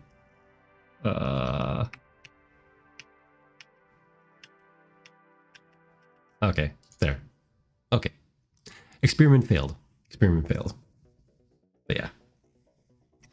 Oh yeah, the price of Maya though. Like the cool thing is that they have the indie subscription. I don't know exactly what they called it. I know after I fought to get my account back, or my perpetual license back, to reinstall on this, or to install on this computer, not to reinstall. That took quite a bit of back and forth, because it doesn't show up. It's been so long it didn't show up in like my Autodesk account.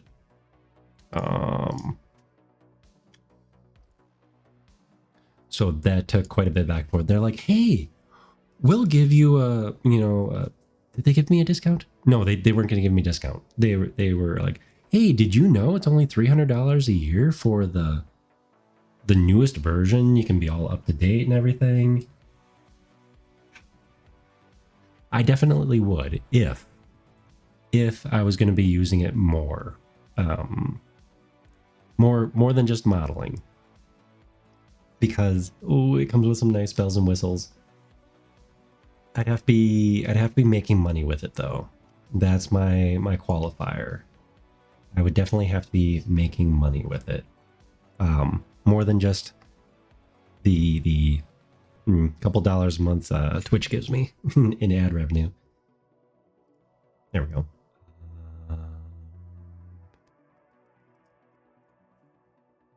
40? Oh no, I undid it. It done undid it. Okay. Nope, if I was gonna be basically, if I was doing this full time, if I was a full-time streamer, I would absolutely do the $300 a year. For one thing, I'd be making less than the $100,000 limit. It's like $100,000 of revenue or basically profit made with the software, which not that I'm not a big streamer, that's for sure. So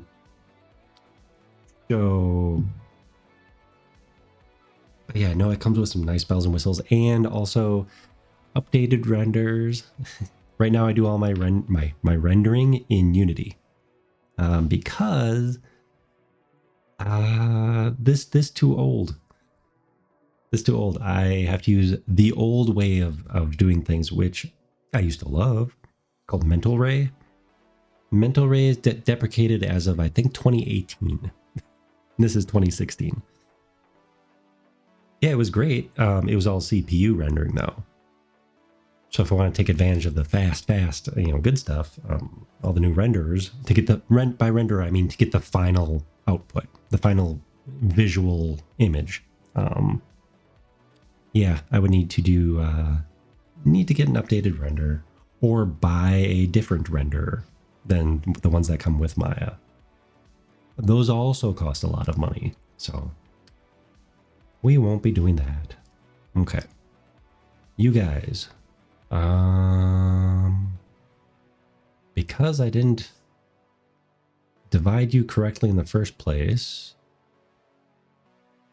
we will subdivide you now. You might find this amusing, Nix. In this whole Rusty Robot project, I haven't subdivided a thing once. So for the past year, just doing this, I have not subdivided once. So I actually have to look and see what the darn tool is to subdivide.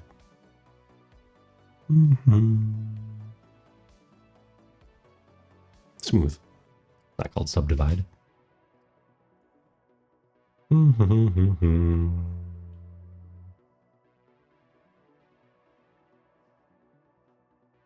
Yeah, it should be good. Okay, how beautiful are we?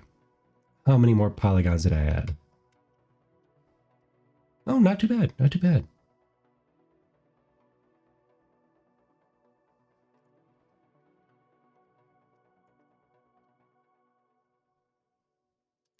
Poly smooth. Let's see. Darn, really, I only wanted to subdivide along one axis though, but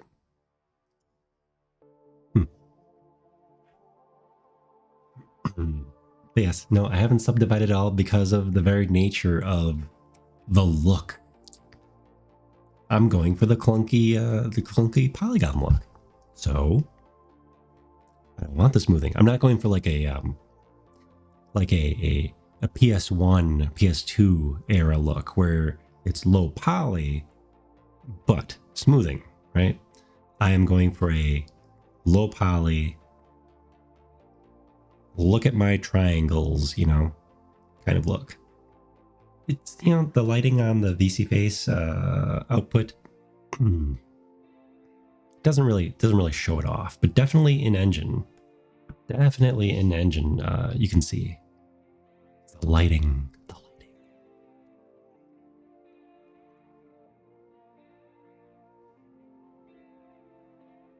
You know what? We'll leave them clunky for now. I think yes, I'm still gonna look up the asset store's physics-based cabling, so you can use it for like ropes or vines or all sorts of stuff. I am gonna look that up. This definitely gets us part of the way there, doesn't it?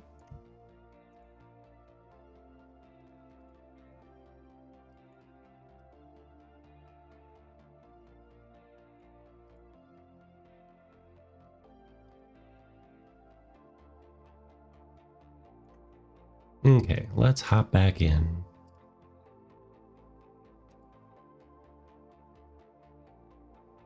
Oh, we got an ad break. After this ad break, we might raid out. I usually stop before this this particular ad break.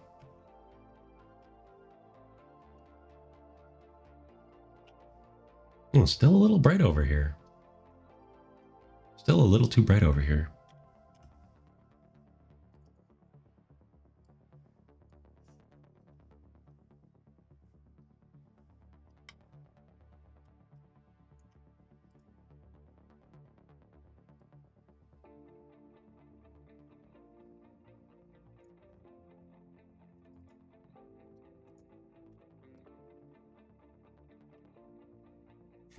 This will all look significantly better when we get proper textures on all this gray material. Proper textures, some rubble, definitely way more cables laying all over the place. But no, progress is progress. We're working on it. There we go. Pop down here where the filming crew is evidently taking place. Yeah, this is still amusing. The spotlights. I need to up the quality on all the spotlights because that is a funky shadow. That is just kind of a funky shadow, isn't it?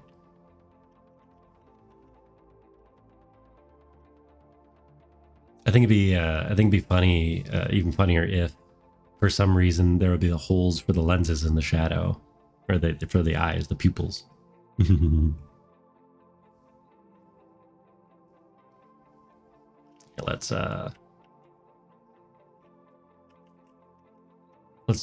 Let's call it here for the night. There you go. Well, I'm gonna call it here. Lock the camera up while we go hunt for someone to raid. I want to thank everybody for stopping by.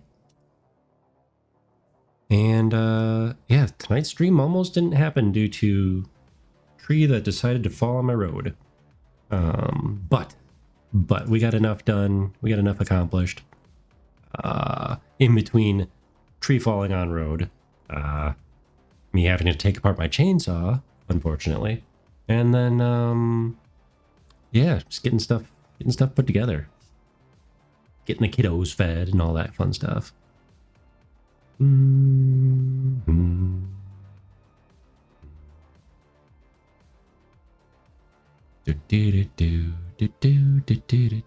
But yeah, no, thank you. As always, thanks everyone for stopping by. Thanks everyone for stopping by.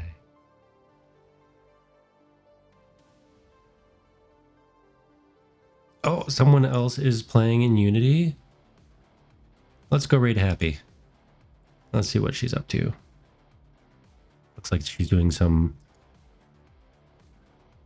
almost looks like V-Roid setup. Almost looks like V-Roid setup. But we're going to go raid Happy. Happy Paka. She's also playing around in Unity right now. Let's go wish her a happy stream. Happy stream. But I'm going to have to raid and run. So that I can wake up when the toddler bot, we'll call them, wakes up at an ungodly hour in the morning like they have been. Hooray! But yes, on Wednesday, we will be playing a game. I haven't quite decided yet. It might be FTL. It might be something new. I mean, probably really old. Who knows? Old, indie, something like that. Yeah. So we'll see you Wednesday. We'll have the robot. We'll have a game. We'll have a good time. Thank you all again for stopping by, and let's go raid. And bam.